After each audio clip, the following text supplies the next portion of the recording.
Hi students, मैं धीरज अवस्थी आज आप लोगों को बायोकेमिस्ट्री के एक नए टॉपिक के साथ आपके साथ उपस्थित हुआ हूँ, जिसका नाम है मेटाबॉलिज्म,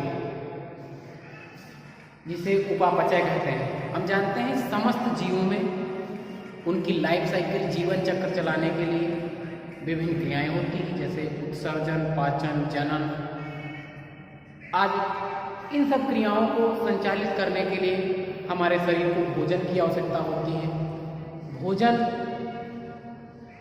जब हम ग्रहण करते हैं तो उसमें केमिकल कंपोजिशन होता है, रासायनिक संगठन होता है।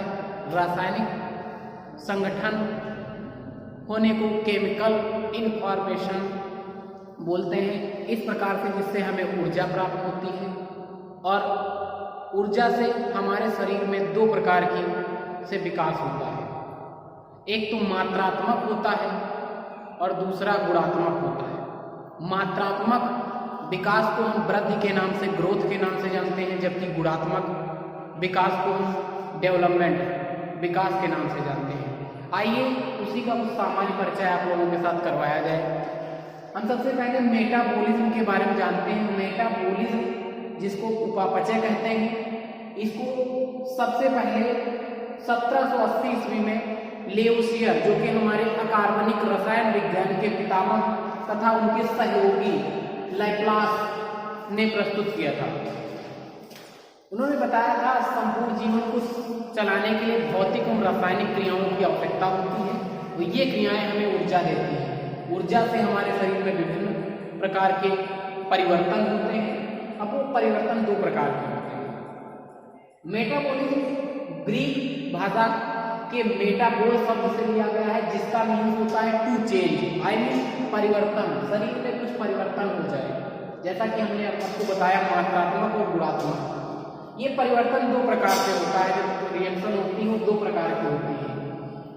एक क्रिया होती है जिसको कैटाबॉलिज्म कहते हैं, अर्थात अपचय बोलते हैं, जिसको डिस्ट्रक्टिव रिएक्शन भी बोलते हैं, अर्थात विनाशकारी क्रिया बोलते हैं। इसमें जब हम भोजन को ग्रहण करते हैं तो हमारे शरीर में डिस्ट्रैक्ट होते हैं। जो कंपोनेंट हम ग्रहण करते हैं, जो फूड हम लेते हैं, उसको डिस्ट्रैक्ट कर दिया जाता है, अर्थात उसे छोटे छोटे अणुओं में बांट दिया जाता है। ये छोटे छोटे अणु टूट करके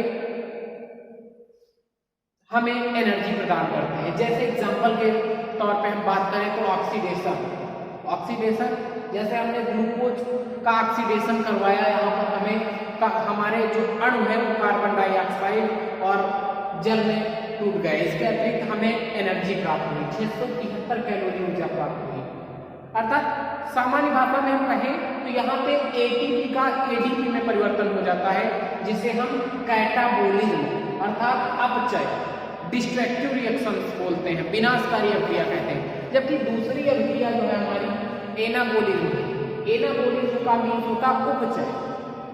एक कंस्ट्रक्टिव होती है, निर्माणकारी अभिक्रिया होती है। इसमें कुछ नया कंपाउंड तैयार होता है। एग्जाम्पल के तौर पे हम फोटोसिंथेसिस की बात कर सकते हैं, प्रकाश संश्लेषण की बात कर सकते हैं। प्रकाश संश्लेषण में जैसा कि हम जानते हैं, यहाँ कार्बन डाइऑक्साइड और जल प्रकाश की उपस्थिति में पौधों में क्लोरोफिल के साथ में रिएक्शन करते हैं, जिससे हमें ग्लूकोज, ऑक्सीजन और जल प्राप्त होता है। कह सकते हैं कि यहाँ हमारा नया कंपोनेंट जो तैयार हो गया वो ग्लूकोज, आई मीन जो हमें प्रोटीन के रूप में प्राप्त हो गया। सामान्य भाषा में यहाँ पर कहें तो यहाँ पर एडीपी जो है वो एटीपी में परिवर्तित, लिबरेटेड एनर्जी में परिवर्तित हो जाती है।